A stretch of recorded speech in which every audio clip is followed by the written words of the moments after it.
Hi, I'm Amanda Morin. I'm the Director of Thought Leadership for Understood.org and a parent to kids who learn differently. I'm Gretchen Vierstra, a former classroom teacher and an editor here at Understood. And this is In It. In It is a podcast from the Understood Podcast Network. On the show, we talk to parents, caregivers, teachers, experts, and sometimes even each other. We offer perspectives, stories, and advice for and from people who have challenges with reading, math, focus, and other learning differences. Today we are breaking form, as we sometimes do, to talk about something on our minds and, from what we can tell, on the minds of lots and lots of kids and parents in the In It family. And it has to do with this sudden lifting of mask mandates in many, many school districts across the country. For some kids, this is great news. For others, not so much. And we want to get into all of that and perhaps come up with some ideas for helping with this latest version of the new normal. And just a heads up, you might hear some other voices besides ours, because we've got our colleague Andy Kahn listening in today. No pressure, Andy. But first, a little context as to why we're having this conversation. As you listeners probably know, the CDC mask guidelines have changed pretty recently, which has led to some big changes in schools. We know that in New York City public schools, the mask mandate was lifted for students 5 and older. And here for me, in the majority of New England, that's what we're seeing too, is all of a sudden kids don't have to wear masks in schools.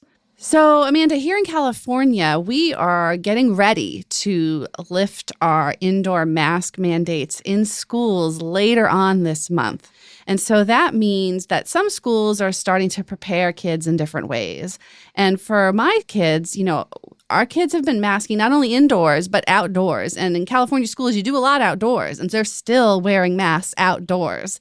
And so the school district said, starting this week, kids wouldn't have to wear them outside anymore. As we were having this conversation, Gretchen, into my inbox rolled the email from our school district saying, as of tomorrow, it's up to your kids as to whether or not they want to put a mask on or not.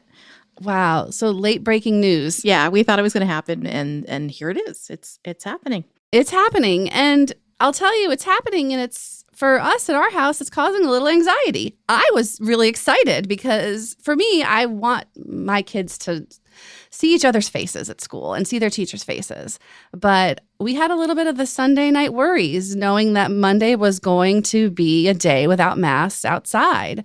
There was some worry about just showing your face for a longer period of time for the first time. And, I have a middle schooler and a high schooler. And as a former middle school teacher, I know there's probably a lot of anxiety for lots of students around masks because masks have been able to perhaps cover some things that teenagers are worried about. Teenagers might worry about things like having braces or having a pimple. Some kids might be wearing makeup and others aren't. And the mask, well, you can't tell. And so, that's kind of like an added worry for some older students that taking off the mask is going to be a big reveal. A big reveal. I like the way you say that. A big reveal. So what about you, Amanda? Well, it's so funny because we both have middle schoolers and you have a high schooler. And there's that component of it too. It's like, who's going to be the first one to take their mask off? Who's going to be right? That kind of a thing. We had a similar conversation in our house. We were preparing for it, right? And, I talk a lot on the podcast about the fact that my Mr. 12, who's now Mr. 12, not Mr. 11 anymore, has ADHD and is autistic. And it was hard to get the mask routine down. And now he's got it down really well. And I thought, okay, we're going to have a conversation about how do you undo that routine? And we had quite a conversation at the dinner table about, do you want to wear a mask? Is it because you feel safer? Is it because you feel calmer? Is it because it's a routine for you? We went through this checklist of things and then talked about risk assessment. I mean, it went in this whole total direction. We ended up looking at the CDC's map of transmission rates and things like that. And at home right now, we have Mr. 12 and my husband and myself. The others are off in their own world. And it was really interesting to me because I kind of thought we were all going to be on the same page, and we're not necessarily. And so we talked a lot about what are the circumstances under which you'd feel comfortable taking off that mask. Mm-hmm. And where would you still wear one? And we came to the conclusion that anytime we go to an airport or a mall, because we don't know the circumstances of the people around us, that masks are something we want to continue wearing. And I think he's going to be a lot like your kids and sort of see what the other kids do come the day, right? Yeah. And I will tell you, too, that the funny thing was all of a sudden he looked up and he said, but we have all these masks and they were really expensive. What are we going to do with all of them? We keep them, right? That's the thing. So we were talking about how, well, eventually this no masking outdoors is going to go to indoors. And then eventually, probably we'll all get used to going to school without masks on. But then my daughter asked, but really? Because what about COVID? Like, she wasn't sure of the future. And I think that's tough for a lot of kids, right? Especially kids who may have trouble with like flexible thinking, right? Thinking like, okay, now I'm done with masks. I take it off. I'm done. Oh, wait, it might come again, right? The fall's going to come and we could be masking all over again. And so I'm sort of wondering, like, how do we help kids take them off? But then how do we help kids know that you might have to put them back on again? I think it's around that helping them hold two ideas at the same time, which is hard for anybody, let alone kids who learn and think differently, right? Mm-hmm. You have to be able to hold in your head two ideas that, okay, this could be safer for me and I'm okay. And also there may come a time when that's not the case, And I want to be really clear in saying that there are, it's not all a bad thing to take off masks, right? Like there are definitely things that can be helpful. Like we were talking with our producer earlier, Julie, and she was saying that, like me, she's the person who like relies on seeing people's lips. Like a lot of people rely on seeing the shapes of the words, even when they don't know that they're doing it. I do that. I keep thinking I'm not hearing people, but it's not that I'm not hearing them, it's that I'm not seeing them when they have their masks on. And as we're both former educators, I know that when I taught in the classroom, I relied a lot on my facial expressions, whether that's smiling and being excited about something or maybe giving a subtle hint to someone like, let's reconsider what we're doing right now without having to say any words.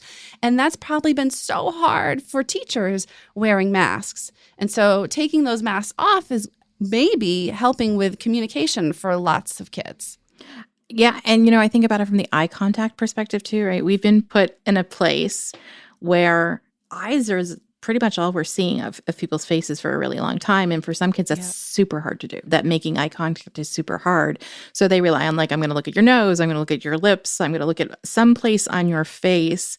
And it looks like I'm looking at your eyes. I look like I have that social convention down, but I'm doing it in a way that's more comfortable. And I think for kids and adults, I may be speaking a little bit about myself here, that, to have another place to look other than like straight in people's eyes may be really helpful too as those masks start coming off. Like we're talking really literally, but I also wonder figuratively what it means when those masks come off. Does it mean kids take other masks of themselves off too? Do they become more comfortable with each other because they see each other, right? Yeah, I wonder that too.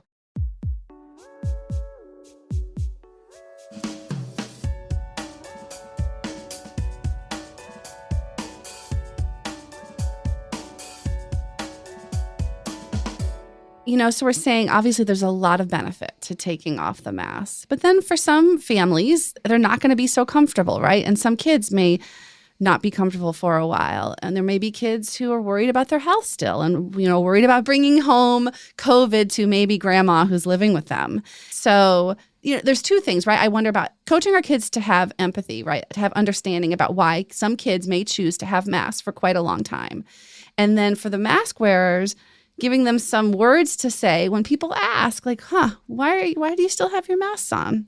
We did that at that whole dinner table conversation, but ended up being like then a couch conversation and then a car conversation. And then they all become a conversation after a conversation. And one of the things we talked about was like, what do you say?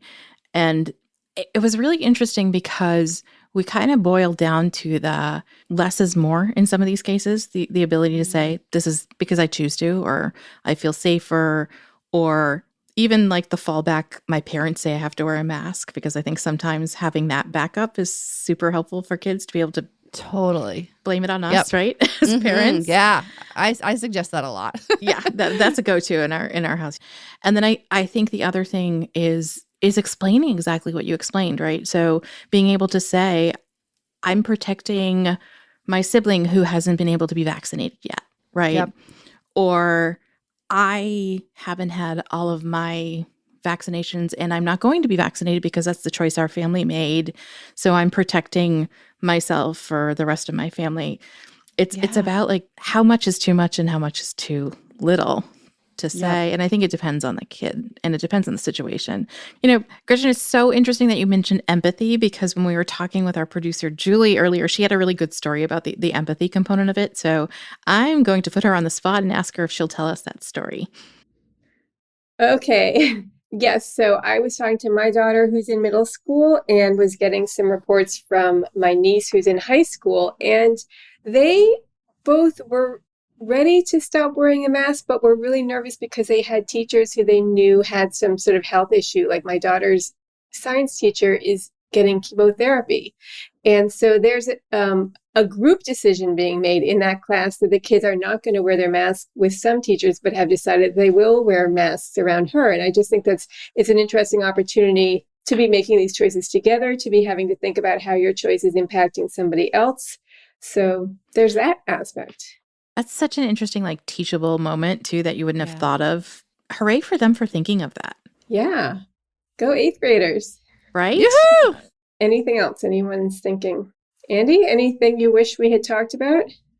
No, I mean, I think, the only thing that we've experienced up here, I live just outside of Bangor, Maine. My daughter was talking to some kids in the local high school. She goes to a private school.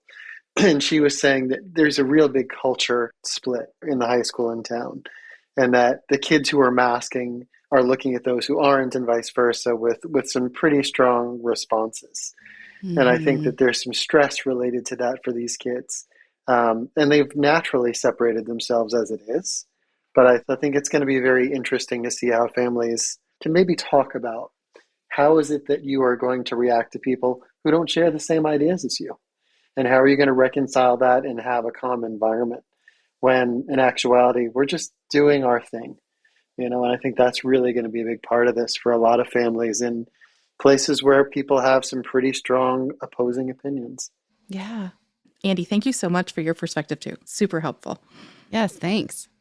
I also just want to mention, too, that I think it's important to note that there's the CDC guidance is one thing, and whatever the Department of Education or your school department is saying is another. But it's also important to pay attention to, like, your pediatrician, right? Because pediatricians still have guidelines around when they think kids should be masked, and that's kids between 2 and 5 who aren't eligible to be vaccinated, and if they're immunocompromised or not vaccinated, or whether family members are at higher risk. Those are things that the American Academy of Pediatrics is asking us to still consider, and I think it's really valuable too. Yeah, there's a lot to figure out, and it just seems like it came at us, right? We went from, oh my goodness, so many variants, everyone's masks need to be upgraded, to take off the mask. That's a lot for kids to handle. That's a lot for me to handle. But, I think it's always good to know what's on our minds, because our listeners have things on their minds too. And listeners, we'd love to hear from you. Like, how are your kids doing with this latest shift? Because we really want to know. So if you have thoughts, if you want to share with us tips and tricks too, make sure to email us. We can be reached at init@understood.org, or you can leave us a voice message at 646-616-1213, extension 703. Again, that's 646-616-1213, extension 703. And we might just share some of your tips and tricks on a future episode.